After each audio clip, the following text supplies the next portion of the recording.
Hello, I'm Arya. Today, I'm opening up about something deeply personal, a story I've held close to my chest, hoping I could just keep it hidden. My life from the outside has always looked like something out of a magazine: a loving husband, a cozy home, and a relationship that friends and family admired. But sometimes, things aren't as perfect as they seem. Beneath that picture perfect surface, I felt like I was slowly losing myself in a marriage that felt emptier with each passing day.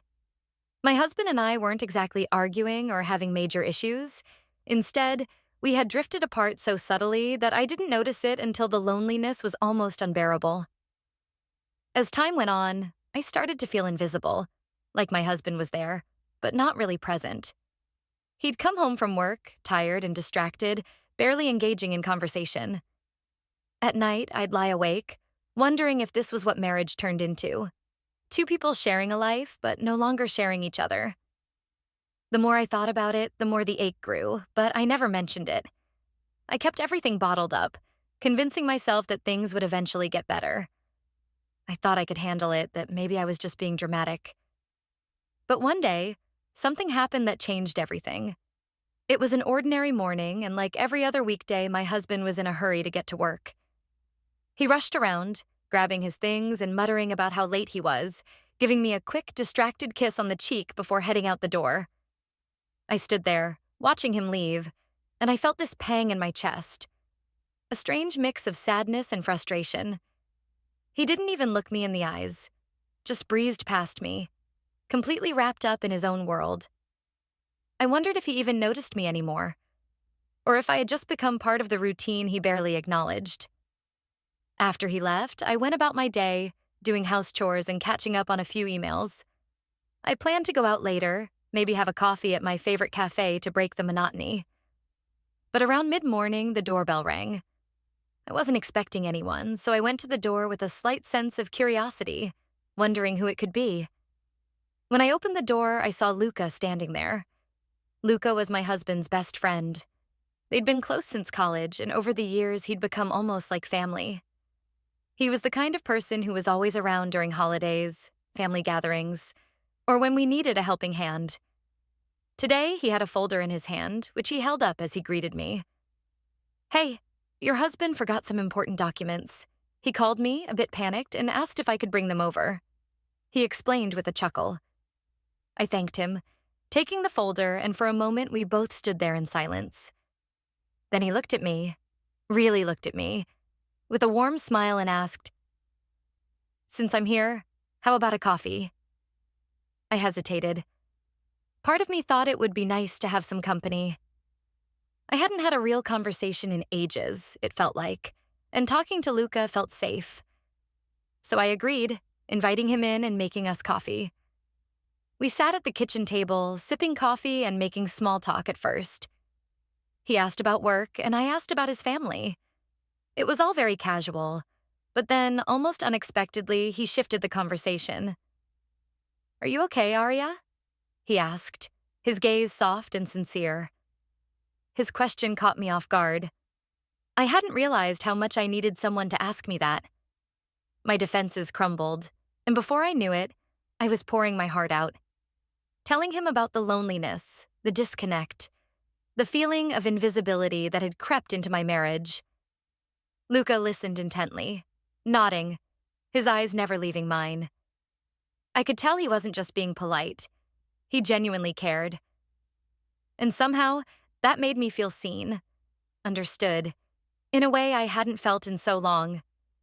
He shared some of his own struggles too, about feeling out of place or lonely even with friends and family around. Hearing him say that made me feel less alone. We were both dealing with this unspoken loneliness, and it felt like we were each other's lifeline, if only for that brief moment. At one point, he reached across the table and put his hand on mine, a gesture of comfort. The moment his hand touched mine, I felt this electric connection, a warmth I hadn't felt in years. My heart started pounding, and suddenly I was aware of just how close we were, how vulnerable I felt. I knew it was just a friendly gesture, but something inside me reacted in a way I couldn't control. I didn't pull my hand away. Instead, I looked back at him, feeling this intense pull, a a kind of magnetic connection that was impossible to ignore. What happened next felt like it was out of my control. It's hard to explain. I was caught up in the moment, swept away by emotions I hadn't felt in years. We moved closer, and in that instant, nothing else mattered. The loneliness, the emptiness I'd been feeling, was suddenly replaced with this intoxicating mix of comfort and desire. I knew it was wrong, that we were crossing a line, but I couldn't stop myself. Afterward, there was only silence. We sat there, both of us realizing the gravity of what had just happened. Luca looked at me, his face a mixture of guilt and sadness, and quickly gathered his things to leave. As he walked out the door, I felt this wave of regret wash over me. What had I done? I felt like I'd betrayed everything I thought I stood for. My marriage, my integrity. All of it felt tainted in that moment. The hours after Luca left were filled with a torment I can't fully describe. I tried to go about my day, but my mind was racing, consumed by guilt. Every little reminder of my husband, the framed photos on the walls, his jacket on the chair, even his toothbrush, felt like a painful reminder of what I'd done. I tried to convince myself it was a one-time thing, that I could move on and keep it a secret. But the guilt was like a shadow, following me everywhere. When my husband came home that evening, I could barely look him in the eyes. Every time he spoke to me, every smile he gave felt like a knife twisting in my chest. I realized that I couldn't live with this secret, that it would eat away at me until there was nothing left. Eventually, the weight of my guilt became too much to bear. I sat him down and told him the truth.